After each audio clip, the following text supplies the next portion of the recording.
माझ्या वडिलांनी तत्वाशी आणि निष्ठेशी बेमानी केली नाही, याच्यासाठीच मी म्हटलं माझा बाप इतरांपेक्षा वेगळा होता. कोणी म्हणतं आमचा ऊस तोडणीचा कामगाराचा कारखाना असं तसं नाही. या देशातला खऱ्या अर्थानं तोडणी कामगाराचा कारखाना हा केदारेश्वर आहे. आणि यांच्या संस्था ज्यांच्या ताब्यात आहेत ते निव्वळ राजकारणाचे अड्डे बनवलेले आहेत. हे जर आम्ही बोललो तर मग मात्र आम्हाला त्रास होतो. पण मी सत्य बोलल्याशिवाय राहत नाही की सत्ता हे अंतिम उद्दिष्ट ज्याचं असेल तो कुठेही लाचार होऊ शकतो, वाटेल ते जोड करतील. माझ्यासाठी सत्ता ही कधीच महत्त्वाची वाटली नाही. माझा DNA हा संघर्षाचा आहे.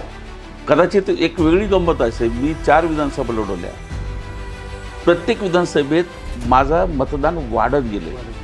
1 लाखापर्यंत मला मतदान दिले लोकांनी. कारण माध्यम सत्ता आहे. सत्ता हे अंतिम ध्येय नाही आहे.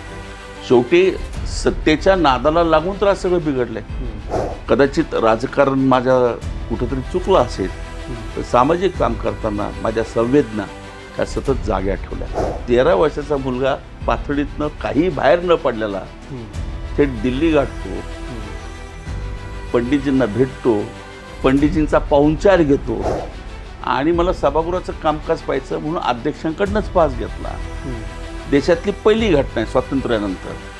आणि त्या प्रेक्षक गॅलरीतनं पत्रकात छापून नेले होते, नाईक साहेब पाथडीला न्याय द्या. हजारो लोकांचा समुदाय त्यांच्या स्वागताला होता. त्यांची जंगी मिरवणूक सुरू झाली आणि त्याच दिवशी आम्ही पृथ्वीवरती अवतरलो, वनरावडी प्रताप केला, प्रताप दाखवून इथं आला. जीवनात जर मला विचारलं तर सगळ्यात माणसाला प्रिय काय असतं, तो आत्मसन्मान असतो. काय झालं असतं, मी आमदार झालो असतो, मंत्री झालो असतो, पण माझा आत्मसन्मान गेला असता. नजरेला नजर लावून बोलण्याची धाडसाची हिंमत माझ्यात राहिली नसती. 100 कोटीची किंमत त्यावेळेस होती, मला 20 कोटी कारखाना मागितला काही नाही. आज मी सांगितलं तर स्वामी मतासाठी इतके लाचा झालो आहेत की आम्हाला काही घालता येईल. आमच्या डोळ्यावरती धुंद येते, मतासाठी वाटतं ते. आणि मग 30 आणि 35 वर्षाचा तरुण मित्र जर बिगर लग्नाचा फिरत असेल तर तुमच्या माझ्या लेकी बाळी सुरक्षित आहेत का, हा प्रश्न विचारला पाहिजे. मग याच्याकडे लक्ष द्यायला हे फालतू विषय. नमस्कार, मी विजयसिंह होलम. अहिल्यानगरमध्ये आपलं स्वागत. अहिल्यानगरच्या राजकारणात अनेक राजकीय घराणी आहेत की ज्यांना राजकारणाचा पिढीजात वारसा आहे आणि त्यासोबतच नात्यागोत्यांचं आणि सोयऱ्याधाऱ्यांचं राजकारण येत आहे. असं असताना काही कुटुंब अशी आहेत की जी संघर्षातून राजकारणात आली आणि स्थिर स्थावर झाली आणि त्यांनी एक वेगळ्या प्रकारचं राजकारण नगर जिल्ह्याला दाखवून दिलं, राज्यालाही दाखवून दिलं. त्यापैकीच एक कुटुंब म्हणजे पाथर्डीचं ढाकणे कुटुंब. स्वर्गीय बबनराव ढाकणे साहेब मोठ्या संघर्षातून त्यांनी आपलं राजकीय स्थान निर्माण केलं आणि त्यांचा वारसा पुढे सुरू आहे. राज्याच्या आणि देशाच्या राजकारणातही बबनराव ढाकणे यांचं नाव आदराने घेतलं जातं. अजूनही त्यांच्या नावाला खूप मोठं वलय आहे आणि त्यांचा वारसा आता त्यांचे चिरंजीव ॲडव्होकेट प्रतापकाका ढाकणे हे पुढे चालवत आहेत. आज आपण त्यांच्याशी याच विषयावर बोलणार आहोत. नमस्कार काका. नमस्कार. ॲडव्होकेट प्रताप ढाकणे यांचं वैशिष्ट्य असं की त्यांनी त्यांच्या वडिलांपासून वारसा घेतला आणि राजकारण आणि समाजकारण या दोन्हींचा मेळ घालून पाथर्डीसारख्या भागातून वंचितांसाठी त्यांनी आजही काम सुरू ठेवलेलं आहे आणि त्याच त्यांच्या प्रवासाबद्दल आपण जाणून घेणार आहोत. त्याला निमित्त आहे की उद्या काकांचा वाढदिवस आहे आणि त्या निमित्तानं आपण त्यांच्याशी संवाद साधणार आहोत आणि आपल्या वडिलांचा वारसा चालवून त्यात स्वतःची भर घालून त्यांनी हे राजकीय आणि सामाजिक जे वलय आहे ते पुढं कसं वाढवलं आणि त्यातून वंचितांसाठी कसा फायदा होत गेला, त्यासोबतच एकूण जिल्ह्याच्या राजकारणाबद्दल त्यांची काय मतं आहेत, राज्यातल्या सध्याच्या घडामोडींबद्दल, राजकीय वातावरणाबद्दल त्यांची काय मतं आहेत, हे आपण त्यांच्याकडून जाणून घेणार आहोत. काका, मला असं सांगा की दिवंगत ढाकणे साहेबांचं नाव खूप मोठ्या प्रमाणात घेतलं जातं. वंचितांची नेते म्हणून त्यांची ओळख होती आणि लहानपणापासूनच त्यांच्या संस्कारात वाढल्यामुळं त्यांचे हे सगळे गुण तुम्ही अंगीकारले. तर त्यांच्या नेमक्या कुठल्या गुणांचा, कुठल्या संस्कारांचा आपल्यावर पगडा आहे आणि तो आजही आपल्याला कामाला येतोय? तुम्ही सुरुवातीलाच परिचय करून देत असताना संघर्षातनं स्थिर स्थावर झालेलं हा शब्द वापरला आणि तोच स्थायीभाव स्वर्गीय बबनरावजी ढाकणे साहेबांच्या आयुष्यामध्ये मी पाहिला. नाहिरे आणि वंचित वर्ग, कष्टकरी वर्ग आणि ज्या शब्दालाच तशी प्रतिष्ठा राहिली नाही, पण नाहिरे घटकासाठी या देशामध्ये, या राज्यामध्ये अनेकांनी आयुष्यभर काम केलेलं आहे. पाथर्डीसारख्या दुष्काळी भागातल्या छोट्याशा गावातल्या शेतकरी कुटुंबात जन्मलेल्या ढाकणे साहेबांनी वसतिगृहामध्ये शिक्षण जे शक्य होतं ते घेतलं आणि त्या निमित्तानं एक गोष्ट सातत्याने पाहिली की कष्टकरी, वंचित आणि नाहिरे वर्गातल्या घटकावरती सातत्याने अन्याय होत असतो आणि बालपणातच शिक्षण घेत असतानाच त्या अन्यायाच्या विरोधात लढा दिला पाहिजे, अन्याय सहन नाही केला पाहिजे. हे संस्कार त्यांच्यामध्ये जे होते ते मला वाटतं त्यांच्या त्या जडणघडणीत त्याचा फार मोठा वाटा होता स्वतःच्या व्यक्तिमत्वात. आणि त्यांच्या राजकीय जीवनामधला काम करत असताना मला योग असा की मी ते सगळं निरीक्षण करू शकलो आणि त्यांच्यातला तो संघर्षाचा संस्कार, अन्यायाच्या विरोधात चिडून पेटून उठणे आणि प्रामाणिकपणानं गरीब माणसासाठी, कष्टकऱ्या माणसासाठी, वंचित घटकासाठी काम केलं पाहिजे. जोपर्यंत त्याला न्याय मिळत नाही तोपर्यंत संघर्ष केलाच पाहिजे, तो प्रामाणिक असला पाहिजे. आणि म्हणून ती भूमिका त्यांनी आयुष्यभर सांभाळली आणि तो संस्कार माझ्या व्यक्तिमत्वावरती मोठ्या प्रमाणात झालेला आहे. आणि म्हणून मी गेल्या 30-32 वर्षाच्या राजकीय जीवनामध्ये कार्यकर्ता म्हणून काम करत असताना मला काय मिळेल याचा मी विचार व्यक्तिगत कधीच केला नाही. स्वर्गीय ढाकणे साहेबांच्या जीवनाचा सतत आदर्श डोळ्यापुढे ठेवून तीच परंपरा घेऊन मी आजही जिथे अन्याय असेल त्याच्या विरोधात संघर्ष केलाच पाहिजे. खऱ्या अर्थानं लोकशाहीच्या व्यवस्थेतली जी फळं सामान्य माणसापर्यंत पोहोचली पाहिजेत पण ती आज मिळताना दिसत नाही. पण त्याच्यासाठी उलट आपण संघर्ष तीव्र ठेवला पाहिजे. तीच भूमिका घेऊन मी आजपर्यंत काम करत आलो आहे. आपण आत्ता पाहिलं की ढाकणे साहेबांना वंचितांचे नेते असं आपण म्हणतो की त्यांच्या संस्कारातून आपण वाढलात. बाकीच्या नेत्यांच्या किंवा राज्यातल्या किंवा जिल्ह्यातल्या नेत्यांचं जर पाहिलं तर त्यांनी मुलांसाठी कुठेतरी शब्द टाकले किंवा काही वशिले लावले आणि त्या मुलांना प्रोजेक्ट करण्याचं, पुढं आणण्याचं काम त्यांनी केलेलं आपल्याला दिसून येतं आणि त्यातून मग त्यांच्या पुढच्या पिढ्या राजकारणात टिकल्या. पण तुमच्या वडिलांच्या बाबतीत जर आपण पाहिलं तर त्यांचं एकूण धोरण आणि एकूण स्वभाव वेगळा होता. त्यांनी तुमच्यासाठी फार कुठं काही हात पसरले नाहीत, कुणाकडे भीक मागितली नाही की माझ्या मुलाला पदरात घ्या, माझ्या मुलाला मोठं करा, असं त्यांचं धोरण नव्हतं. आम्ही जिथपर्यंत त्यांना ओळखत होतो आणि त्यांचं राजकारण पाहत होतो. तर त्यांचं म्हणणं असं होतं की तुम्ही संघर्षातून पुढं जा. म्हणजे जो संघर्ष वडिलांना करावा लागला तोच तुम्हालाही करावा लागला. पण या संघर्षाची किंमत तुम्हाला कशी मोजावी लागली आणि वडिलांनी कुठलाही वशिला न लावता किंवा तुमच्यासाठी कुठं हात न पसरता तुम्ही पुढे स्वकर्तृत्वावर हे सगळं मिळवलं. तर याबद्दल तुम्हाला काय वाटतं? मी ग्रामीण भागातला आणि सामान्य लोकात बसणारा उठणारा कार्यकर्ता आहे. आपण जे सांगितलं ते अगदी सत्य आहे आणि म्हणून मला अभिमानानं नक्कीच आपल्या माध्यमातून सांगायला आनंद वाटेल की माझा बाप सगळ्यापेक्षा वेगळा होता आणि मला तो अभिमान आहे. त्यांच्या पाठीशी कुठलीही राजकीय पार्श्वभूमिका नसताना एका सामान्य शेतकऱ्याच्या पोटाला जन्माला येऊन गावातल्या सोसायटीपासून या देशाच्या केंद्रीय मंत्रिपदापर्यंत वाटचाल केली त्यांनी. ती फक्त आणि फक्त जनतेच्या विश्वासावरती आपल्या स्वतःच्या कामातून उभी केलेली जी फळी आहे त्या कार्यकर्त्यांच्या आधारे एक मुख्यमंत्रीपद सोडलं तर सगळ्या पदावरती त्यांना काम करण्याची संधी मिळाली. हा नगर जिल्हा किंबहुना महाराष्ट्रभर दुर्दैवाने आजही घराणेशाही ही पोचली गेलेलीच आहे आणि या घराणेशाहीच्या माध्यमातून खऱ्या अर्थानं लोकशाहीतले कार्यकर्ते जे असतात की ज्या कार्यकर्त्यांना न्याय मिळाला पाहिजे, संधी मिळाली पाहिजे, ती न देता केवळ हा कोणाचा तरी मुलगा आहे, ही कोणाची तरी मुलगी आहे, ही कोणाची तरी पत्नी आहे, हा कोणाचा तरी पती आहे, या फक्त रक्तसंबंधाच्या नात्यातून पात्रता, गुणवत्ता असेल अगर नसेल परंतु माझ्या राजकारणातलं घरानं चालत राहिलं पाहिजे. आम्ही विसरलो की ब्रिटिश राजसत्ता गेली आणि संस्थानं गेलेली आहेत. आता खऱ्या अर्थानं बाबासाहेब आंबेडकरांनी, महात्मा गांधींनी जे स्वप्न पाहिलं होतं खऱ्या लोकशाहीचं, त्या लोकशाहीच्या व्यवस्थेमध्ये आज थेट नाही पण अप्रत्यक्षपणानं पुन्हा संस्थानिक उभे राहिलेत, घराणी उभे राहिलेत. बरोबर. कुणी कोणाचा मुलगा आहे म्हणून त्यांनी राजकारणात येऊ नये हे अजिबात चुकीचं आहे. हे कोणाचा विरोधाचाच कारण आहे. परंतु त्या मुलामध्ये, त्या कार्यकर्त्यामध्ये कुठेतरी गुणवत्ता आहे, तो लढतोय, तो संघर्ष करतोय. खऱ्या अर्थानं समाजाला न्याय देण्यासाठी त्याची धडपड स्वतःच्या हिमतीने चालली आहे. तर अशाला विरोध करायचं कारण नाही.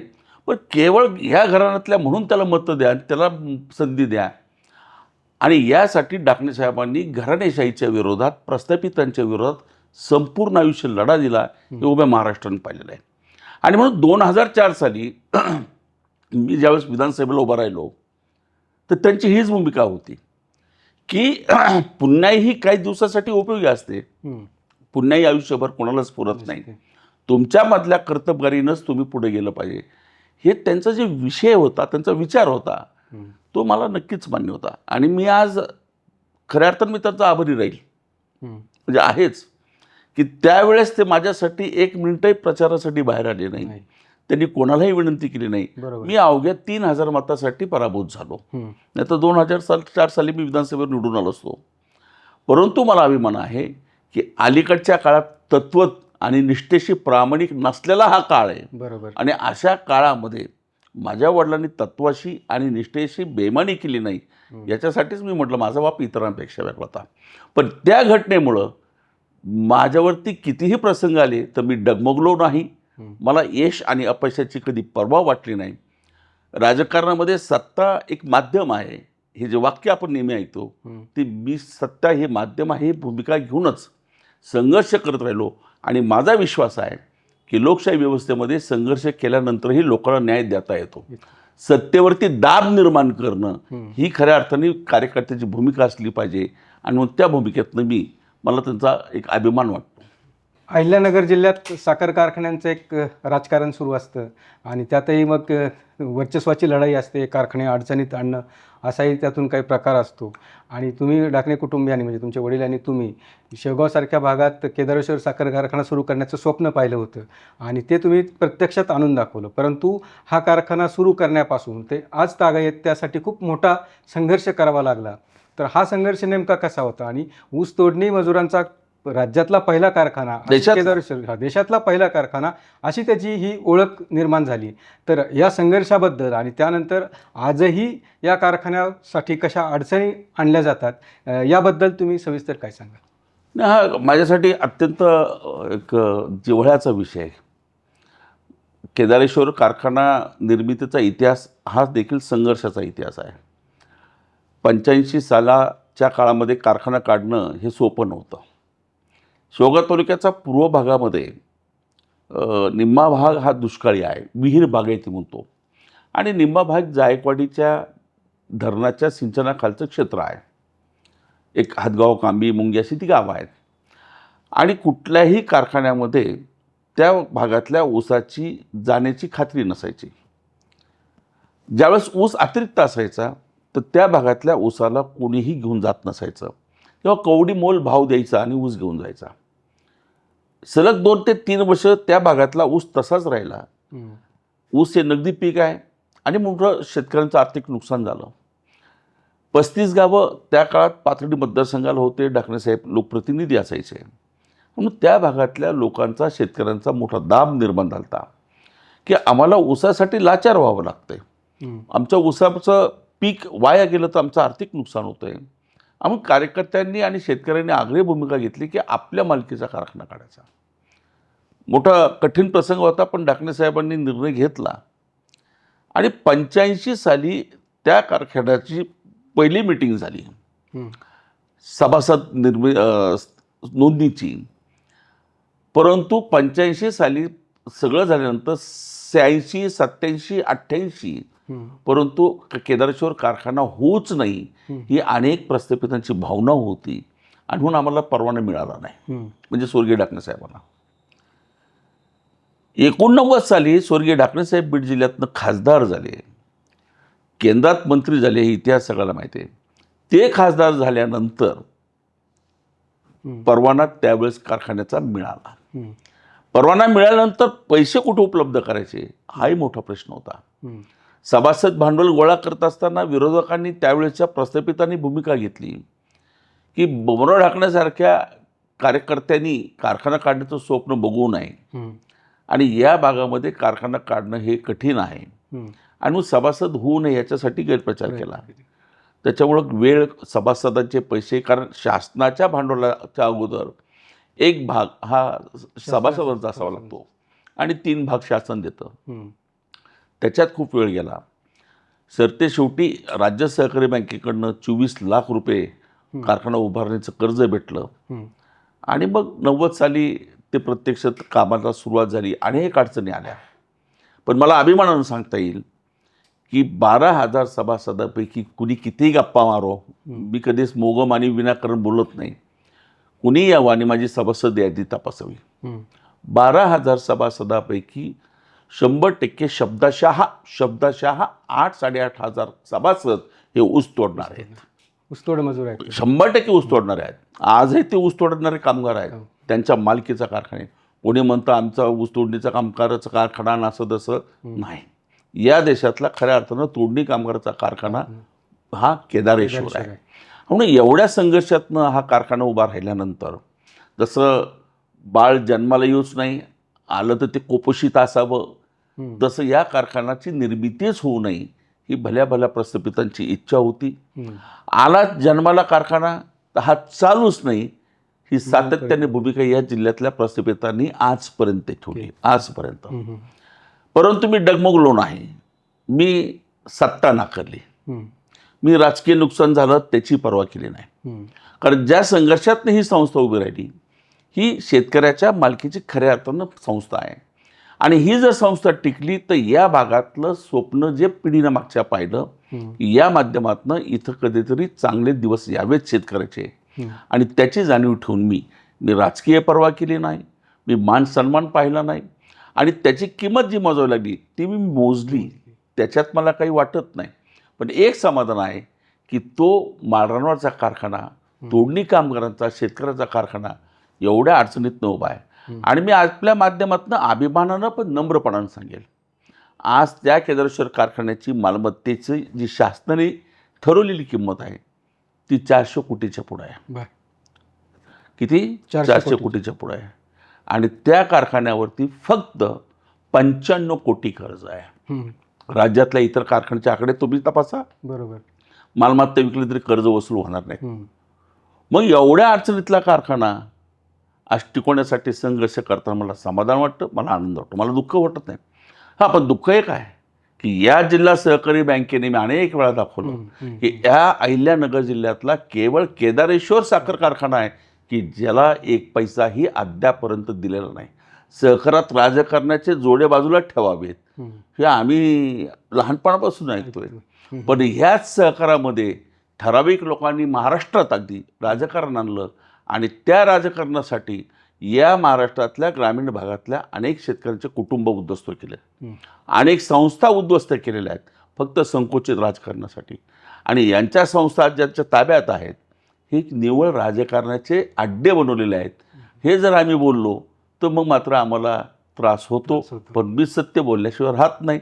कारण मला ती संस्था महत्त्वाची आहे. कारण ती संस्था टिकली तर त्या शेतकऱ्याच्या, त्या तोडणी कामगाराच्या चेहऱ्यावरती जे समाधान येतं, कारखान्याचे मालक म्हणून मला एक वेगळा आनंद आहे. तो आनंद कशात मिळू शकत नाही.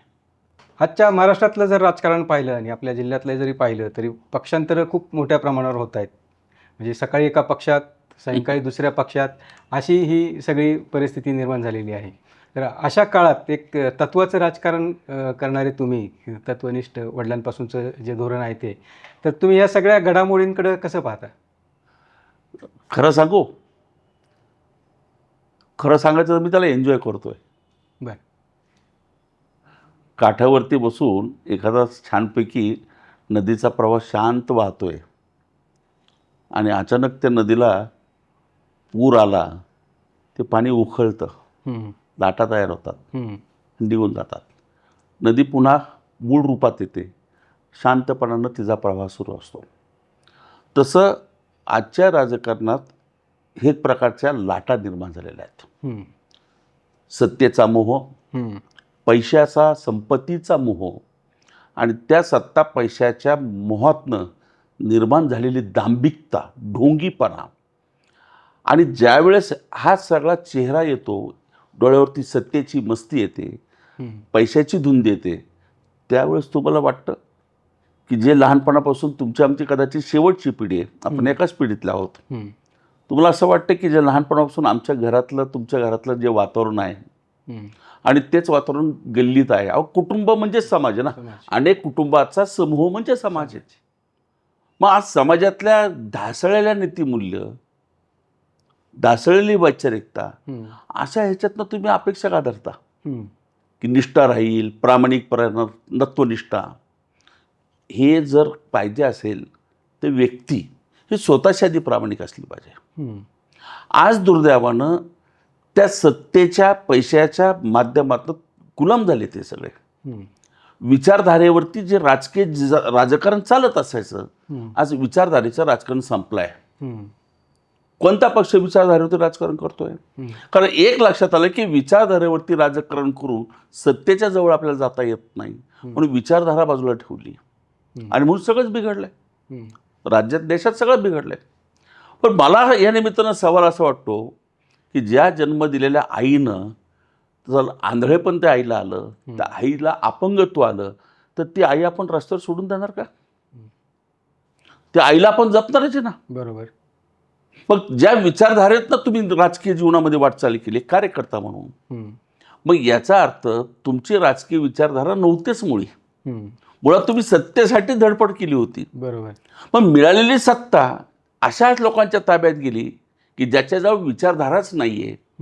तो समाजाचा काय विचार करणार आहे? तो राज्याचा काय विचार करणार आहे? आणि तो थोडाच देशाचा विचार करणार आहे. आणि म्हणून त्या विचारधारेचं राजकारण विशेषतः मी लहानपणापासून पाहत आलेलो आहे. स्थित्यंतर बदललेत. त्या सगळ्या बदललेल्या परिस्थितीमध्ये आज तत्व, वैचारिक बांधिलकी हे बाजूला पडले. सत्ता, पैसा, पैशातून पुन्हा सत्ता. आज अक्षरशः माझ्यासारख्याला नकोसं वाटतंय. कुठंतरी मनाला एक उबग आलेली आहे. परंतु त्याच्यातनंच आपलं खऱ्या अर्थानं ही सत्व परीक्षा असं मी मानतो. मी एकटा थोडाच आहे. माझ्यासारखे अजूनही देशात कार्यकर्ते आहेत. म्हणून कुठंतरी एक होप्स आहेत, कुठंतरी एक आशा आहे. चित्र बदलणार का? बदलणार. हे कालचक्र आहे. पण अशा कालचक्रात आपण आहोत म्हणून आपल्याला अधिक वेदना होतात. 100% हे चित्र बदलणार. पण तो बदल होण्यासाठी समाज जीवनामध्ये 25 वर्ष लागतील का 50 वर्ष लागतील हे तुम्हाला आम्हाला माहीत नाही, पण बदल होणार. परंतु या दरम्यान जे नुकसान समाजाचं, देशाचं, राज्याचं होणार आहे ते अपरिमित असेल. अगदी 2-3 पिढ्या याच्यामध्ये नष्ट होतील आणि हे झालेलं नुकसान भरून काढणं हे कठीण आहे. मला मात्र तरुण मित्र आहेत. आज बुद्ध्यांक खूप चांगला आहे तरुण मित्रांचा. त्यांना साधनं सुविधा खूप उपलब्ध झाल्या आहेत. त्यांना एका मिनिटात आकलन होते, काय चाललंय, कोण खरं बोलतंय, कोण खोटं बोलतंय लक्षात येते. या तरुण पिढीला जर पाठिंबा देऊन एक सशक्तपणानं जर राजकीय भूमिका घेऊन कुणी पुढे आलं तर निश्चितपणानं बदल होईल. हा कुठल्या पक्षाचा वगैरे विषय नाही आहे. लोकशाही व्यवस्था आहे. 4 पक्ष असतील, 40 पक्ष असतील, परंतु कितीही पक्ष असले पण सगळ्या पक्षांनी विचारधारा बाजूला टाकल्यात. प्रत्येकजण म्हणतो आमच्या पक्षाची विचारधारा, माफ करा मला काही कोणा एकदाबद्दल बोलायचं नाही, पण सगळ्याच पक्षांनी विचारधारा बाजूला टाकल्यात. उन्हे दिवस आलेत. विरोधी पक्षात असलेल्यांनीही विचार केला पाहिजे आता की आपल्याला विरोधात का बसवलंय. आणि आज गेले अनेक वर्ष जे सत्तेवर आहेत त्यांनीही विचार केला पाहिजे की ज्या विचारधारेमुळे आपल्याला समाजाने इथपर्यंत आणले त्या विचारधारेशी आपण किती प्रामाणिक आहोत. हा ज्याच्या त्याच्या आत्मपरीक्षणाचा, आत्मचिंतनाचा आणि ज्याच्या त्याच्या नैतिकतेचा प्रश्न आहे. पण मला एक नक्कीच वाटतं की शेवटी त्रास लढणाऱ्याला, संघर्ष करण्याला होतो, तो होणारच. परंतु संघर्षातनं आत्मसमाधान जे आहे ते तुम्ही कोणीच हिसकवू शकत नाही. हा ज्याच्या त्याच्या दृष्टिकोनाचा विषय आहे. मी मगाशी सांगितलं की सत्ता हे अंतिम उद्दिष्ट ज्याचं असेल तो कुठेही लाचार होऊ शकतो, वाटेल तर जोड करतील. माझ्यासाठी सत्ता ही कधीच महत्त्वाची वाटली नाही. माझा DNA हा संघर्षाचा आहे. बरोबर आहे. आता आपण सांगितलं त्याप्रमाणे निष्ठावंत कार्यकर्ते अजूनही आहेत जे विचारांशी, त्यांच्या धोरणाशी, त्यांच्या पक्षाशी भले कमी संख्येने असतील पण आहेत, परंतु आहेत. तर याच्यातच आम्ही तुमच्याकडे पाहतो. पण आपण आणखी एक पाहिलं की तुमच्या राजकारणात आत्तापर्यंत अनेक चढउतार आले, सामाजिक कार्यातही तसं झालं, अनेक अडचणी येत गेल्या. यातून तुम्ही पुढं मार्ग काढीत आला आणि या सगळ्या प्रक्रियेत, या सगळ्या प्रवासात तुमच्या भोवती कार्यकर्त्यांचं जाळं कायम राहिलं. कार्यकर्त्यांनी तुम्हाला कायम स्वीकारलं, कार्यकर्त्यांनी तुम्हाला साथ दिली. तर याचं नेमकं गमक काय? हे कार्यकर्त्यांचं मोहळ तुमच्यासोबत कायम राहिलं आहे आणि ते अजूनही तुमच्यावर निष्ठा ठेवून आहेत. आपण आता निष्ठेची गोष्ट बोलतोय, तर याबद्दल तुम्ही काय सांगाल? नाही, मी नक्कीच धन्यवाद देईल माझ्या सहकाऱ्यांना, माझ्याबरोबर असणाऱ्या माझ्या लोकांना. खरंच मला कधी कधी अप्रूप वाटतं की कुठली सत्ता साधणं संवाद म्हणजे ज्याला संविधानात्मक म्हणतो असं नसतानाही मला रोज लोकांभोवती राहायला आणि लोकांच्या घरात राहायला आवडतं. लोक माझ्याकडं मोठ्या संख्येने असतात. कदाचित एक वेगळी गंमत असे, मी 4 विधानसभा लढवल्या. प्रत्येक विधानसभेत माझं मतदान वाढत गेले. 1 लाखापर्यंत मला मतदान दिले लोकांनी. म्हणजे लोकांनी तुम्हाला नाकारले का? नाही. तुमचा तांत्रिक पराभव आहे. तुम्हाला 50-40 हजार मतांनी पराभूत केलं तर ठीक आहे, तुम्हाला मेसेज आहे, तुम्ही थांबा, तुमची गरज नाही. पण मी अगदी काठावरतीच पराभूत राहिलो. आणि मी सांगितलं, सत्ता हे माझं उद्दिष्ट राहिलंच नाही, पूर्वीपासून राहिलं नाही. परंतु एक थोडंसं मी सांगेल, म्हणजे आज तुमच्या माध्यमातून सांगायला हरकत नाही, व्यक्तिगत आहे. मी खरं तर एडनबर्गला बाराट लॉ करण्याचा निर्णय घेतला होता. त्याचा माझा प्रवेशही ठरला होता. मला काही प्रमाणात स्कॉलरशिप भेटली होती. काही डॉक्युमेंट्स माझे क्लिअर झाले नव्हते, पण प्रयत्न चालू होता. आणि कदाचित डॉक्युमेंट क्लिअर होईल आणि मी जाईल म्हणून त्या दिवशी रात्री 12 वाजता वडिलाचा आणि मुलाचा संवाद झाला होता. बरं. स्वर्गीय डाकणेसाहेब वडील आणि चिरंजीव मी प्रताप. माझा जन्मही संघर्षातनं झालं, ही गंमत सांगेल. मुलगा जाणार आहे म्हणून ते स्वातंत्र्यवादी होते. मला मुलगा म्हणून असं म्हटले की तुला हवं ते कर, माझं स्वातंत्र्य आहे तुला. पण एक लक्षात ठेव, मी बबनराव आणि बबनरावचा ढाकणे साहेब झालो, याच्यात फक्त माझ्या पाथर्डी तालुक्यातल्या गरीब माणसाचे माझ्यावरती उपकार आहेत. त्यांनी मला मोठं केलं आहे. त्यांच्या दुःखाला, त्यांच्या सुखाला हाक दिली तर ओ दे, ते अंतःकरणात मी कोरलं. आणि ती वस्तुस्थिती आहे की या लोकशाहीच्या व्यवस्थेमध्ये शून्यातनं सुद्धा माणूस समाजाच्या विश्वासाला पात्र ठरला, समाजाप्रती विचार घेऊन लढला, तर समाज त्याला डोक्यावर घेतल्याशिवाय राहत नाही, हे मी त्यांच्या माध्यमातून पाहिलं. आणि ती जाणीव आज या क्षणापर्यंत मी ठेवली आहे की आपल्याला जे वैभव दिलेलं आहे ह्या गरीब माणसांनी दिलेलं आहे, आणि म्हणून आपणही त्याच्यासाठी काम करत राहिलं पाहिजे, ही भूमिका घेऊन मी सतत लोकांमध्ये असतो. मी प्रत्येक निवडणुकीत पराभूत झाल्यानंतर दुसऱ्या दिवशी लोकात असतो. कुठल्याही मतदारसंघातल्या माझ्या माणसांना विचारा, मी 24 तासात पुन्हा कामाला लागलेलो असतो. कारण माध्यम सत्ता आहे, सत्ता हे अंतिम ध्येय नाही आहे. शेवटी सत्तेच्या नादाला लागून तर सगळं बिघडलं आहे. प्रत्येकाला सत्ताच पाहिजे, आणि प्रत्येकाला जर सत्ता पाहिजे असेल तर समाजाला न्याय मिळण्याचं भूमिका घेता येत नाही, समाजाला न्याय मिळत नाही. आणि म्हणून समाजाला न्याय मिळण्यासाठी लढलं पाहिजे, ही भूमिका मी काम करतो. आणि म्हणून लोकांना ते भावतं की कुठल्याही पराभवाने मी खचलो नाही कधी, आणि त्यामुळं मी सतत लोकात आहे, म्हणून लोकांच्या कुटुंबातला मी एक आहे, ही लोकांची भावना झाली. आणि म्हणून लोक माझ्यावरती प्रचंड प्रेम करतात. आणि मला आनंद वाटतात की अगदी फाटके तुटके लोक असतात गावागावातले, ते माझ्यासाठी अगदी कुटुंबातलं मी आहे असं त्यांना वाटतं. त्यात माझ्या पत्नीचाही मोठा सहभाग आहे. मागच्या 8-10 वर्षापासून ती सक्रिय जिल्हा परिषद सदस्य राहिली. आणि म्हणून आम्ही दोघंही पती पत्नी माझ्या मतदारसंघातल्या अगदी फाटक्या तुटक्या कुटुंबातले सदस्य म्हणून असतो. इथंही फाटक्या तुटक्या माणसाला येते, ते माझ्या कुटुंबातले आहेत, हीच त्यांना ट्रीटमेंट असते. आणि म्हणून ते एक नातं हे आमचं लोकांशी वेगळं जुळलेलं आहे. आणि म्हणून ते कदाचित प्रेम म्हणायचं दुसरं काय. आत्ताच आपण सांगितलं की सत्ता हे अंतिम ध्येय नाही, त्याच भावनेतून तुम्ही काम करता. म्हणजे सत्ता नसतानाही लोकांची कामं करता येतात, सामाजिक काम उभा करता येतं, हे तुम्ही दाखवून दिलेलं आहे. आणि वाढदिवसाच्या निमित्ताने तुम्ही असे वेगवेगळ्या प्रकारचे सामाजिक उपक्रम घेत असता. वर्षभर विविध संस्थांच्या माध्यमातून तुमचे उपक्रम सुरू असतात. तर हे नेमकं कुठल्या पद्धतीचं सामाजिक कार्य चाललं आहे, ते करताना तुम्हाला कसं समाधान मिळते, आणि तुम्ही सांगितल्याप्रमाणे गोरगरीब जनतेला याचा कसा फायदा होतो आहे? नाही, मुळामध्ये मला माझ्या वडिलांनी लहानपणापासून वाचनाचा संस्कार खूप दिला. आणि म्हणून वाचन हा माझा खूप मोठा छंद आहे. मी आजही सातत्याने वाचन करत असतो. शक्य असेल त्यावेळेस पुस्तकाशिवाय करमत नाही. अगदी इतकं वाचन मला वडिलांमुळं लागलं. आणि म्हणून या देशाच्या ह्या 70-78 वर्षामध्ये जे काही झालं आहे, चाललं आहे, ते पाहत असताना मला खरोखर स्वर्गीय शरद जोशींची सातत्याने आठवण येते.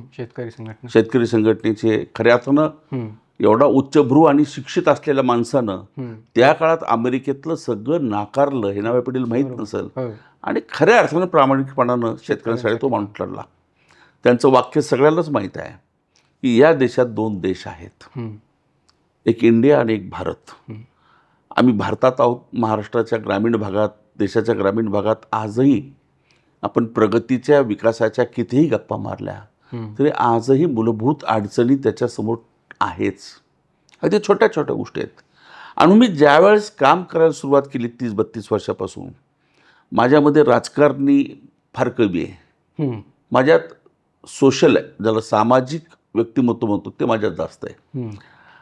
अडल्या नडलेल्या प्रत्येक माणसासाठी आपण काय करू शकतो ही भूमिका घेऊन मी गेल्या 30-32 वर्षात अनेक सामाजिक उपक्रम राबवले. मला सांगायलाही संकोच वाटतो, पण विशेषतः मुली असतील, मुलं असतील, शिक्षण घेत असताना आजही खूप अडचणी आहेत. त्या मुलामुलींच्यासाठी मी अनेक लायब्ररीज चालवल्या, अजूनही चालवतो आहे. त्यांच्या शिक्षणासाठी जे काही करता येतं ते मी आजपर्यंत करत आलेलो आहे. कारण माझी मूळ भावना की मुळात विद्यार्थी हे आपली भांडवल आहे, हे आपली गुंतवणूक आहे. आणि तेही जर सक्षमपणानं घडवली तर खऱ्या अर्थानं कुठंतरी समाज आणि देश उभा राहायला मदत होते. आज देशाचा जगामध्ये देश आपला तरुण म्हणून ओळखला जातो, पण आज तरुण वर्ग फार निराश दिसतो. म्हणून सामाजिक काम करताना मी विशेषतः फोकस विद्यार्थिनी, महिला यांच्यावरती जास्त काम करण्याचा प्रयत्न केला. मी आत्ता, कारण मला नाही आवडणार मी कोणाला काय मदती केल्या, पण मला सामाजिक काम करता येईल तेवढं मी खूप केलं. कदाचित राजकारण माझ्या कुठंतरी चुकलं असेल, पण सामाजिक काम करताना माझ्या संवेदना ह्या सतत जाग्या ठेवल्या, त्या आजपर्यंत आहेत. अनेक प्रसंग आठवतात आणि वाईट वाटतं की आजही एवढे प्रश्न आहेत खेडेगावामध्ये, ग्रामीण भागामध्ये. छोट्या छोट्या गोष्टीसाठी अनेक कुटुंब उद्ध्वस्त होतात, अनेक मुलींचं आयुष्य उद्ध्वस्त असतं. आणि मग असं वाटतं की आपण हे सगळं उभं केलं, आपण हे सगळं चालवतो आहे लोकशाहीच्या माध्यमातून, आणि खऱ्या अर्थानं त्यांना जर काही मिळत नसेल तर ह्या गोष्टीला अर्थ नाही आहे. आज नेते पुढारी मोठे झालेत, पण ज्या समाजाचं, वंचिताचं, उपेक्षितांचं, कष्टकऱ्याचं नाव घेऊन तुम्ही सगळं केलं आहे, तो मात्र ह्या चित्रामध्ये कुठंच दिसत नाही. जसं कॅनव्हासमध्ये चित्रकार छानपैकी सुंदर चित्र काढतोय आणि कुठंतरी नको असलेला एखादा डाग आला तर ते चित्रकाराच्या चित्राची किंमत संपते. तसं या देशातल्या गेल्या 5-25 वर्षामध्ये लोकशाहीच्या व्यवस्थेच्या माध्यमातून जे कॅनव्हास निर्माण केला आहे, मी ज्याला स्पष्ट भाषेत बोलेल की आभास निर्माण केला, सगळं छान छान दिसतंय, खूप सुंदर दिसतंय. पण हा इंडियातल्या चित्रामध्ये माझ्या भारतातल्या ह्या दारिद्र्याचा, ह्या गरिबाचा, कष्टकऱ्याचा जो डाग आहे तो डाग पुसण्याचंच काम केलं आहे. कारण ते चित्र खराब होऊ नये, खोटे चित्र निर्माण केलं आहे, पण तो डाग हे सत्य आहे, हे निश्चितपणानं आहे.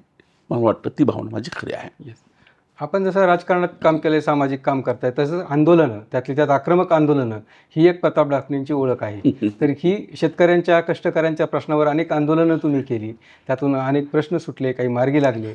तर ही आंदोलनाची ऊर्जा तुम्हाला कुठून मिळते आणि त्यानंतर मिळणारं समाधान हे कसं आहे?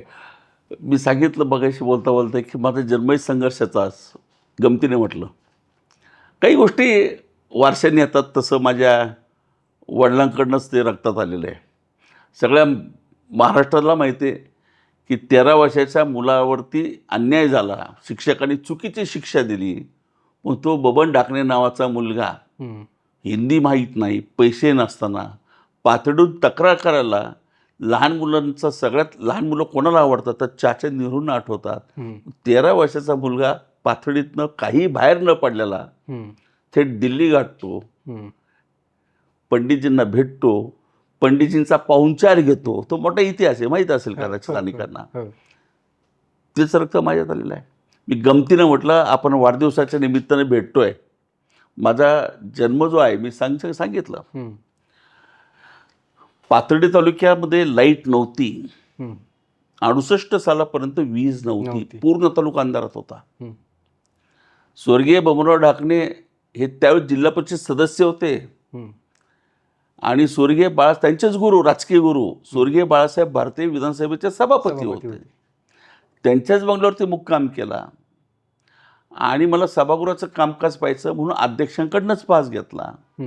देशातली पहिली घटना आहे स्वातंत्र्यानंतर. आणि त्या प्रेक्षक गॅलरीतनं पत्रकात छापून नेले होते, नाईक साहेब पाथर्डीला न्याय द्या. ती पत्रकार फेकून विधानसभेच्या सभागृहात उडी टाकली, ती देशात गाजली. पहिली उडी ती गाजली होती. त्याच्यावरती अनेक चर्चा झाल्या. त्याचं प्रोसिडिंग्ज आहेत की एक विरोधी पक्ष म्हणायचं की त्या तरुणांनी काय चूक केली, तो फक्त न्याय द्या म्हणत होता. तिथं लाईट नाही, तिथं रस्ते नाही, तिथं पाणी नाही, त्याच्या तालुक्याला तो न्याय मागतोय. पण सत्तारूढ पार्टी म्हणायची की त्यांनी सभागृहाचा अवमान केला आहे. बाळासाहेब भारतेंनी नाईक साहेबांनी माफी मागायला सांगितली, लेखी माफी माग, परंतु यांनी माफी मागितली नाही.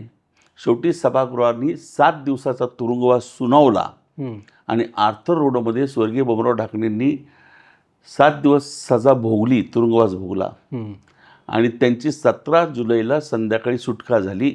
18 जुलैला 1968ला ते पाथर्डीत आले. हजारो लोकांचा समुदाय, कारण सगळ्या देशात घटना गाजली होती, हजारो लोकांचा समुदाय त्यांच्या स्वागताला होता. त्यांची जंगी मिरवणूक सुरू झाली आणि त्याच दिवशी आम्ही पृथ्वीवरती अवतरलो. बबनरावांनी प्रताप केला, प्रताप ढाकणे इथं आला. हे रक्तातनं संघर्ष आहे.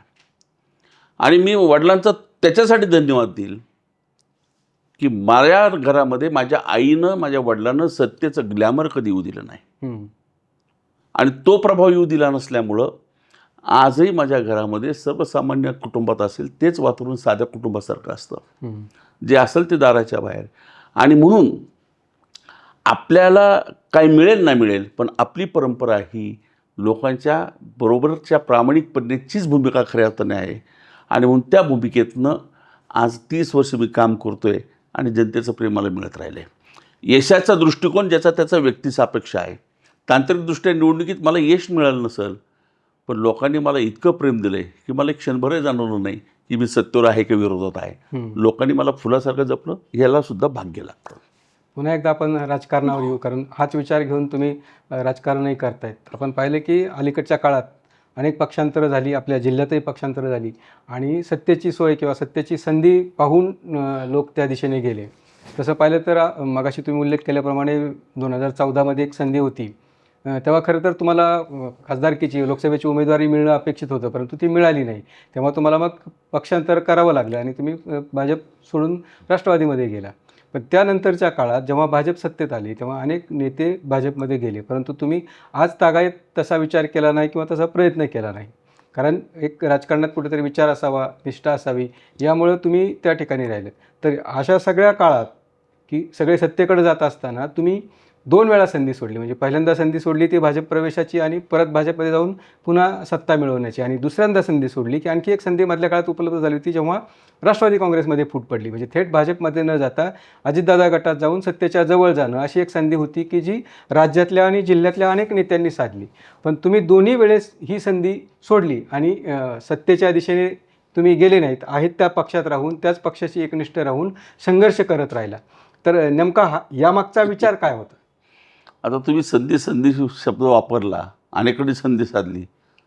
मग अनेकांनी संधी साधली तर मराठी भाषा काय सांगते, त्याला काय म्हणतात? एखादे विशेष नाम द्यावं लागतं ना. तर समाज असं काय म्हणतो, संधी साधली तर त्याला संधी साधू म्हणतात. मला संधी असतानाही मी साधली नाही, कारण मी माझ्या विचाराशी प्रामाणिक राहिलो. मी भारतीय जनता पक्ष 12 वर्ष नगर जिल्ह्याचा, अहिल्यानगरचा अध्यक्ष राहिलो, हे सगळ्याला माहिती आहे. या मी जिथं आहे तिथं प्रामाणिक राहिलो. या क्षणापर्यंत प्रामाणिक ज्या विचाराशी आहे तिथं राहिलो. पक्षाच्या भूमिका जरी काही असल्या तर कोणत्याही ठिकाणी असलो तर मी माझ्या मूळ विचाराशी कधीच प्राधान्य केली नाही. भारतीय जनता पक्षामध्ये काम करत असताना प्रामाणिकपणाने जिल्ह्यात पक्ष वाढवला. 2014 साली भारतीय जनता पक्षाचं सरकार या देशात स्थापित होणार हे भल्या न कळत होतं. एक लाट असते, तशी लाट या देशात ती निर्माण झाली होती. आणि AB फॉर्म तर मलाच द्यायचे होते. बरोबर. अनेक नगरपालिकेला वगैरे मी जिल्हाध्यक्ष होतो, मला काही तिकीट मागायचं नव्हतं, मलाच उमेदवारी होती, ती लोकसभेची असो विधानसभेची. परंतु जीवनामध्ये निदान माझ्यासारख्याला तरी मला असं वाटतं की कोणती व्यक्ती असो, जीवनात जर मला विचारलं तर सगळ्यात माणसाला प्रिय काय असतं, तो आत्मसन्मान असतो, सेल्फ रिस्पेक्ट. जीवनात प्रश्न येतो, सन्मान महत्त्वाचा का लाचार होणं महत्त्वाचं? मी आत्मसन्मान सांभाळला. सत्ता येते, सत्ता जाते, लोकशाहीची व्यवस्था आहे निदान अजून तरी, आणि आजीचा माजी होतोच. लोकशाहीमध्ये कधीही सत्तेचा अमरत्व घेऊन आलेला अजून पृथ्वी तलावरती नाहीत, आणि ज्यांना वाटलं ते गेलेत. आणि म्हणून आजीचा माझी होऊन तुम्ही काय करणार? आज अनेक आहेत तुम्हाला लोकप्रतिनिधी माहिती आहेत, कोणाचं नाव घेणं नाही, अवस्था काय. परंतु डोळ्याला डोळं लावून बोलण्याची हिंमत, नैतिकता त्याच व्यक्तीची राहते जो आत्मसन्मान सांभाळतो. मग आता याला कदाचित वेडं म्हटला जाईल, मला माझे काही सहकारी म्हटले आहेत तुम्ही वेडे काय झालं असतं, मी आमदार झालो असतो, मंत्री झालो असतो, पण माझा आत्मसन्मान गेला असता. नजरेला नजर लावून बोलण्याची धाडसाची हिंमत माझ्यात राहिली नसती. मग असं जीणं तर नको आहे ना. कारण मी बबनराव ढाकणेचा मुलगा आहे, ही जाणीव मी सतत ठेवली की ज्या माणसानं संघर्ष करून या महाराष्ट्रामध्ये सामान्य माणसाला निर्णय दिला. समाज विसरतो. माझा आता त्यांचा ग्रंथ तयार होऊ राहिला आहे. सत्य येतं, सत्य लपत नसतं. ऊसतोडणी कामगाराची पहिली संघटना बांधली ती बबनराव ढाकणेंनी. 4 ॲग्रीमेंट त्यांच्याबरोबर झाले. असंघटित असलेला संघटित वर्ग करून या महाराष्ट्रात त्यांना न्याय द्यायची भूमिका घेतली. महाराष्ट्रातल्या त्यावेळेच्या पदवीधारकांना, म्हणजे त्यावेळेचं BEd असेल, DEd असेल, 72 साली ह्या सगळ्याला संघटित करून पहिल्या पातळीतनं मोर्चा काढून विसापूरमध्ये 2 महिने सजा भोगवून महागाई भत्ता, ज्याला बेरोजगार भत्ता आहे, हा निर्माण करण्याची भूमिका कोणी घेतली. मग हा इतिहास मला विसरता येणार नाही. बरोबर. आज मीच मगाशी आपण बोललो केदारेश्वर कारखाना हा माझ्या जिव्हाळ्याचा प्रश्न आहे. तो माझा म्हणून व्यक्तिगत नाही, शेकडो कुटुंबाचा प्रपंचाशी निगडीत आहे. तो कारखाना, ज्याला आपण इंग्रजी सोप्या भाषेत शब्द वापरला, टेकला लागला. तो कारखाना मी अनेकांनी प्रयत्न केले, मी तो विकावा कवडीमोल भावात, योग्य वेळी जाहीरपणाने बोलणार आहे. शेवटी इतिहास कधीतरी आणावाच लागेल. शांत बसून किती दिवस बसणार? 100 कोटीची किंमत त्यावेळेस होती, मला 20 कोटी कारखाना मागितला काहींनी. मी सत्तेपुढे इतका गुलाम होऊ शकत नाही की ज्या तोडणी कामगारांचा कारखाना उभा करायला एका पिढीनं आयुष्य घातलं, त्या कारखान्याला सत्तेसाठी कसं लाचारू? सत्ता, मी सांगितलं आज आहे उद्या नाही. सत्ता कधीच स्थिर नसते. सत्ता हे सारखं जगात चंचल काहीच नाही. सगळ्यात चंचल कोण असेल तर सत्ता आहे. आणि चंचलतेवरून स्थिरता संपवायची का, हा विषय माझ्या मनातला होता. म्हणून मी भारतीय जनता पक्षात थांबलो नाही. दुसऱ्यांदा राष्ट्रवादीची स्थापना झाली. स्वर्गीय बबनराव ढाकणे साहेबांनी, आदरणीय शरद पवार साहेबांचा हा 70 सालापासूनचा व्यक्तिगत आणि राजकीय संबंध राहिलेला आहे. आणि म्हणून मी त्यांच्याबरोबर सहकारी म्हणून काम करायला सुरुवात केली. पण पुन्हा एकदा राष्ट्रवादीची फूट झाली. शेवटी मी सत्ता महत्त्वाची नाही, मी पवारसाहेबांच्या विचाराशीच राहिलो. शेवटी माझे विचार कुठं जुळतात हे माझं महत्त्वाचं आहे. उद्या सत्ता मिळणार आहे, मग त्याचा विचाराशी, आणि मग आपल्याला नैतिकता काय राहते, अधिकार. म्हणजे कालपर्यंत तुम्ही काय बोलत होता, मला हसायला येतं. काय गेला ते विकासासाठी गेला. अरे कोणाचा विकास करता? जे आज वर्षानुवर्ष सत्तेवर, त्यांच्या मतदारसंघातल्या काय अवस्था आहेत, तुमच्या राज्याची काय अवस्था आहे, कोणत्या विकासाची गप्पा मारता? तुम्हाला वाटतं समाज आंधळा आहे, बहिरा आहे, मुखा आहे? मला सगळ्यात कौतुक वाटतं, या देश स्वातंत्र्य झाल्यानंतर जगात टिंगल होत होती, हा जादूगारांचा, साप नाग गरुड्यांचा देश आहे, हा कसला काय देश टिकतोय? हा देश टिकला, हा देश पुढं चालला आहे, आणून पुढं जाणार आहे. आणि ह्याचं श्रेय कोणत्या राजकीय पक्षाला नाही, कोणत्या पुढाऱ्याला नाही. या देशातल्या सामान्य माणसाची विवेकबुद्धी आणि या देशाची संस्कृती, म्हणून हा देश एका धागेत बांधलेला आहे. दुर्दैवानं या देशातल्या सामान्य माणसाला जो मूर्ख समजतो, एक दिवस हीच सामान्य माणसं मूर्ख समजणाऱ्याला मूर्खात काढतात. हा इतिहास आहे या देशाचा. तपासा. नव्या पिढीचं दुर्दैव आहे, वाचन करत नाहीत. आणि सगळ्यात वाईट असं वाटतं की चळवळी थांबल्यात. अलीकडच्या काळात, विशेषतः 90च्या दशकानंतर चळवळी थांबल्यात. लोक चळवळ, त्या लोक चळवळी ह्या कार्यशाळा असायच्या की ज्याच्यातून कार्यकर्ते घडत असायच्या, ह्या प्रयोगशाळा असायच्या. परंतु आज कार्यशाळा बंद पडल्या, चळवळी बंद पडल्या. मध्यमवर्गीय थोडा सुखवस्तू झाला आहे. कष्टकरी हा लाचार बनवला गेला आहे. हे मोफत ते मोफत, त्याच्यावर तो लाचार होऊन बसला आहे. आणि म्हणून चळवळी बंद झाल्या, आणि चळवळी बंद झाल्यामुळं नव्या पिढीत कार्यकर्ते तयार होत नाही. आणि म्हणून विचाराच्या अभ्यासाच्या माध्यमातून नव्या पिढीतनं कार्यकर्त्याची फळी उभं राहणं ही गरज आहे. मी मगाशी सांगितलं, नवीन पिढी अत्यंत प्रगल्भ आहे, बुद्धिमान आहे, हुशार आहे. तिला कुठंतरी दिशा देण्याची गरज आहे. म्हणून आज हा देश, मला वाईट असं वाटतं, सत्ता लोकशाहीच्या माध्यमातून तुम्हाला ट्रस्ट म्हणून निर्माण केलेलं आहे, हम्म. विश्वस्त म्हणून नेमलेलं आहे. आणि तुम्ही जर घरात चोऱ्या आणि घरातच अनैतिकता वागत असेल तर कसं होणार? हम्म. आणि म्हणून कधी कधी असं वाटतं, मी नेहमी उदाहरण मला आवडतं द्यायला, की एखाद्या कुटुंबाचा कर्ताच नादान निघाला, हम्म. व्यसनी निघाला, जुगारी निघाला, त्या कुटुंबाची अवस्था ही वाताहत होते. हम्म. तसं लोकशाहीच्या माध्यमातनं पुढारी, मग तो सत्तेतला असो नाही तर विरोधातला असो, हम्म.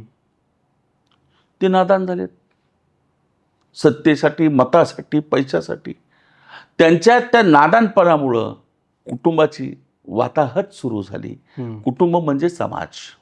आज समाजामध्ये, आणि दुर्दैव आहे, माझं कोणाला आवडेल ना आवडेल, पण मला अनेकांना माहिती आहे, मी स्पष्ट बोलणार आहे, कारण माझा काही स्वार्थ नाही आहे. हम्म. समाजात दिशा देणारे कोण आहेत? राजकीय मंडळी, हम्म. आमच्यासारखी.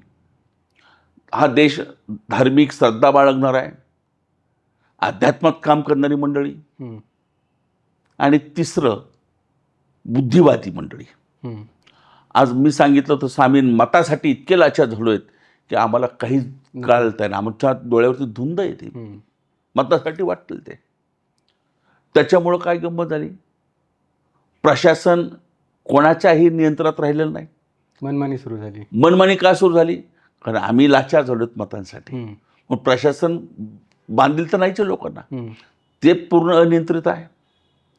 अध्यात्मक काम करणारी माणसं समाजाला दिशा देणारे असतात. अध्यात्माबद्दल मी काय बोलावं, हम्म. ज्यांनी त्यांनी निरीक्षण करावं, काय चाललंय, खऱ्या अर्थानं धर्म कोण सांगतंय, हम्म. खऱ्या अर्थानं धर्माची दिशा सांगणारे किती खऱ्या अर्थानं काम करतायत. हम्म. मी त्यांचा आदर ठेवून बोलतोय. बरोबर. आपण कीर्तन प्रवेश, मला गमत वाटते, मंदिरात पाय ठेवायला जागा नाही, कुठे एखादा धार्मिक कार्यक्रम असेल तर मांडवात बसायला जागा नाही.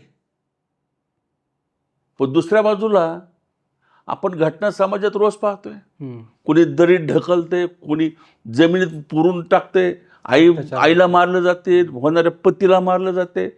ही विकृती कुठून आली? हम्म.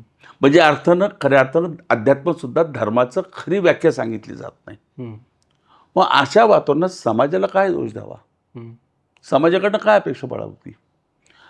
बुद्धिवादी एक मोर्ग आहे, आजच्या माहोलमध्ये तो संकोचित झाला आहे. हम्म. खऱ्या अर्थानं चळवळ मध्यमवर्गीय करत असतात, हम्म. पण मगाशी सांगितलं आता मध्यमवर्गीय ही संकोचित सुखवस्तू झाला आहे. हम्म. त्याच्या संकोचित आणि सुखवस्तूपणामुळे मला काय करायचं याचं, मला काय घेणं याचं, ह्या वृत्तीतनं निर्माण झाल्यामुळं याचा परिणाम सगळ्याच समाजाला भोगावा लागतो. पण ह्याच्यातनं मी सुरुवातीला सांगितलं तसं मला या नवीन पिढीकडनं खूप अपेक्षा आहे. हम्म. फक्त त्यांना कोणीतरी दिशा देण्याची गरज आहे. आपण या नव्या पिढीबद्दलच बोलत होतो की सुरुवातीला चळवळी होता आणि त्या चळवळीतून नेते तयार होते. आता या चळवळी बंद झाल्यामुळे झटपट नेते तयार होण्याचे किंवा नेत्यांच्या मुलांनाच राजकारणात संधी मिळण्याचे प्रकार सुरू झाले. म्हणजे एका बाजूला तुम्ही सांगितलं की सुखवस्तू समाज हा त्याच्या धुंदीत आहे, उरलेला समाज वेगवेगळ्या धार्मिक कार्यक्रमात, धार्मिक क्षेत्रामध्ये अडकलेला आहे आणि एकूणच राजकारणाकडे पाहण्याचा सगळ्यांचाच दृष्टिकोन बदलला आहे. पण नव्या पिढीनं, नव्या विचारांनी राजकारणात येण्याची गरज आहे. तर पण असं झालं असं की तरुण पिढीला असं वाटतं की आपल्याला झटपट सगळं काही मिळालं पाहिजेत, राजकारणात आलो की लगेच पदं मिळाली पाहिजेत, आपल्याला पुढं जायला पाहिजेत. आपण झेडपीच्या राजकारणात पाहतो किंवा ग्रामीण भागातल्या असो किंवा शहरातल्या राजकारणातही असो, प्रत्येकाच्या मनात अशी एक स्पर्धा आहे. म्हणजे राजकारणात यायचं तर काहीतरी मिळवायसाठीच यायचं आणि मग स्वतःकडे विचार कुठला नसतो. आणि अशी जी भरकटलेली पिढी राजकारणात येते, तर यांच्याबद्दल तुम्ही काय सांगाल? आणि राजकारणात येताना तरुणांनी काय तयारी करून यावी आणि मुळात राजकारणात तरुणांनी यावं का, त्याची तुम्हाला गरज वाटते का, याच्याबद्दल तुम्ही काय सांगाल? मी पहिलं उत्तर ह्याचं देईल की राजकारणात यावं का, कधीच गरज नव्हती. एवढं चांगल्या लोकांनी, चांगल्या माणसांनी, चांगल्या तरुणांनी राजकारणात आलंच पाहिजे. पण स्वतःशी काही गोष्टी स्पष्ट करून घेतल्या पाहिजेत. राजकारण हे लोकांच्या मदती करण्यासाठी असलेलं एक माध्यम आहे, सत्तेसाठी नाही. हे पहिल्या डोक्यात केलं पाहिजे. आणि ज्याला स्वाभिमानानं तरुण मित्राला राजकारणात यायचं असेल तर त्याने पहिलं स्वतःच्या हिमतीवरती, पायावरती उभं राहिलं पाहिजे, स्वतःच्या प्रपंचाचं साधन निर्माण केलं पाहिजे. तर तो त्याच्या स्वाभिमानानं, त्याच्या विचाराशी प्रामाणिक राहून भूमिका घेऊ शकतो. आता दुर्दैवाने परत मला तिथंच तुम्ही आणताय. आम्ही नादान झालो आहेत मतासाठी. मग आम्हाला सुद्धा फौज अशीच पाहिजे ना, की ज्याच्याजवळ विचार नाही, ज्याच्याकडं आचार नाही, तो स्वाभिमानी नसला पाहिजे, त्याची फक्त एक तात्पुरती व्यवस्था केली तर आमचा जिंदाबादच्या घोषणा देत देत तो असाच फिरला पाहिजे. ही जी वृत्ती आमच्यासारख्याची झाली पुढारी बनवणाऱ्याची, या वृत्तीनंच तरुण पिढीचं नुकसान झालंय, विशेषतः ग्रामीण भागातलं. मी स्पष्ट बोलणार मुशे, आम्हाला सत्तेवरती आम्हाला वाटतं की सत्ता कधी जाणार नाही, मग त्या सत्तेची आम्हाला चटक लागली आणि त्यासाठी आम्ही वाट्टेल ते करतोय, मताच्या धुंदीमध्ये वाट्टेल ते करतोय.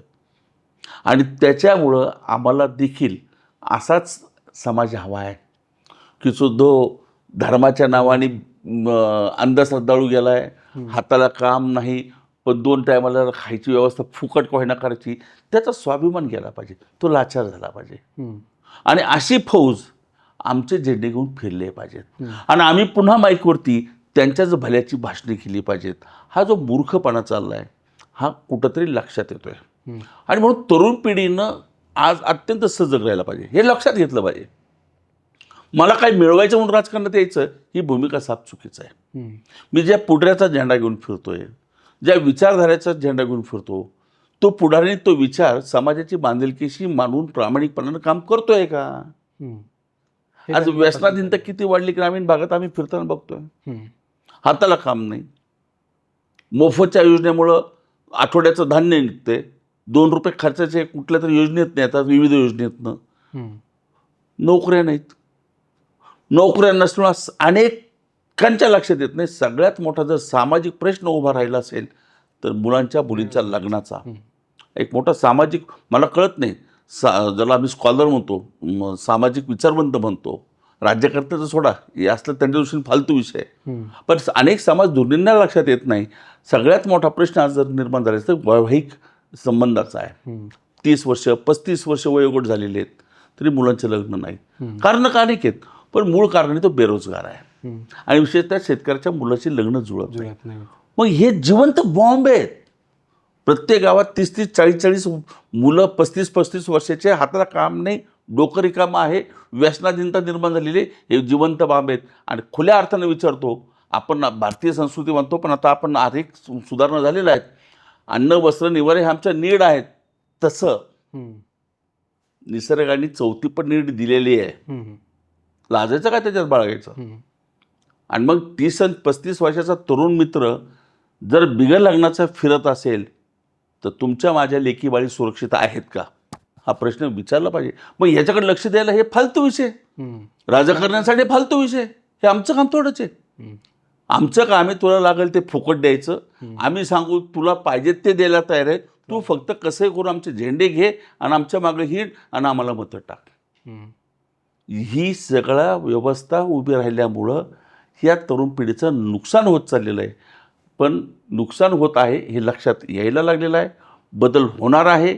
मी राजकीय बदलाला महत्त्व देणार नाही, मी ह्या वैचारिक राजकीय जबाबदारीचा बदल अपेक्षित आहे. बरोबर.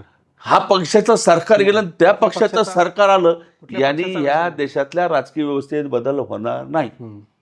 जोपर्यंत या देशातली तरुण पिढी विचारपूर्वक विचारधारेच्या राजकारणाला जोपर्यंत महत्त्व देणार नाही, तसे प्रकारचे लोकप्रतिनिधी परत निर्माण होणार नाहीत. राजकारणात स्वातंत्र्यापूर्वीची चळवळीतनं निर्माण झालेले नेते हे साधारणतः 80 सालापर्यंत टिकले होते. 78च्या आणीबाणीच्या निमित्तानं निर्माण झालेल्या चळवळीतनं जे प्रकाश नारायणजींच्या, ती पिढी साधारणतः 95पर्यंत टिकली. 95 नंतर निर्मिती बंद झाली आणि गुणवत्ता बदलल्या, निकष बदलले. लोकप्रतिनिधी होण्याच्या ज्या गुणवत्ता होत्या, जे निकष होते ते निकष बदलले आणि नको असलेले निकष, अहो तुमच्या पिढीनं माझ्या पिढीनं खरी मोठी माणसं पाहिजेत, प्रचंड मोठी, एका हाकेवरती देश गोळा करणारी पण अत्यंत साधे राहणारे. त्यांच्याकडे पाहिले की वाटत नव्हतं, पण आता ज्याची 4 बटणं उघडे आहेत, 5 अंगठ्या आहेत, एवढ्याला साखळ्या आहेत, टी व्हीवरती तुम्ही चर्चा बघता, सभागृहातल्या चर्चेचा दर्जा बघताय, बाहेर बोलणंही बघतो, इतकं घाणेरड्या भाषेत बोलतायत. पण या तरुण पिढीने तेच पिढी बघितलेली नाही. या तरुण पिढीला असं वाटतं की हेच पुढारी आहेत. त्या तरुण पिढीला वाटतं की ही भाषाच खरी अर्थानं राजकीय भाषा आहे. आणि म्हणून या तरुणांना जागरूकता केली पाहिजे. आणि माझी 100% खात्री आहे बदल तरुणच करणार आहेत. पण मी सांगितलं तसं एका पक्षाचं सरकार दुसऱ्या पक्षाचं सरकार आलं ह्याच्यात बदल नाही. विचारधारेचं राजकारण पुन्हा एकदा कधी सुरू होईल त्या दिवशीच या देशातल्या राजकीय व्यवस्थेत बदल होईल. नक्कीच याच बदलासाठी आपला हा सगळा खटाटोप आहे. हाच बदल आपल्याला समाजात आणि राजकारणात अपेक्षित आहे. आता आपण शेवटच्या सेगमेंटकडे येऊ. रॅपिड फायर, एका वाक्यात किंवा एका शब्दात उत्तर द्यायचं आहे. निष्ठा की सत्ता? निष्ठा. आवडीचा नेता? अर्थात माझ्याच घरातला आहे स्वर्गीय बबनरावजी ढाकणे, पण देश पातळी विचारलं तर अटलजी. आणि राजकारणातील तुमचा सर्वात मोठा शत्रू कुणाला म्हणता? नाही, मी व्यक्तिगत जीवनात कधी शत्रू मानला नाही, नेवर. राजकारणामध्ये मी तेच सांगतो, संस्काराचा फरक आहे. मी ज्या संस्कारातनं राजकारण समाजकारणाचे धडे घेतले आणि एका शब्दाचं उत्तर देता येणार नाही, त्या संस्कारामध्ये व्यक्तिद्वेष हा कधीच शिकवला गेला नाही. म्हणजे प्रवृत्ती असं म्हणू. त्या विचाराच्या जी प्रवृत्ती म्हणा, जो विचार आहे की जो लोकांसाठी मारक आहे, त्या विचाराच्या विरोधात लढणं. ओके. व्यक्तिगत द्वेष मी कधीच केला नाही आणि करू पण इच्छित नाही. म्हणजे प्रवृत्ती हा प्रवृत्तीच्या विरोधात नक्कीच आहे. तो लढायचा आहे माझ्या विरोधात, माझा प्रवृत्तीच्या विरोधात. पण व्यक्तीचा द्वेष माझ्या मनाला कधी कालही नाही, आजही नाही, उद्याच होणार नाही. आज वाढदिवसाच्या पूर्वसंध्येला खूप चांगल्या गप्पा झाल्यात. सगळ्याच विषयावर आपण बोललो.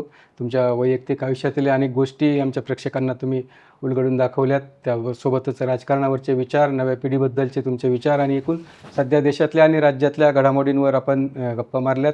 खूप चांगली माहिती तुमच्याकडून आज मिळाली. आमच्याशी संवाद साधलात त्याबद्दल धन्यवाद.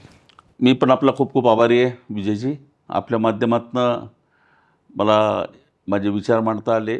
आपणही ती भूमिका समजून घेण्यासाठी मला संधी दिली त्याबद्दल आपल्या आणि आपल्या सर्व सहकाऱ्यांना धन्यवाद.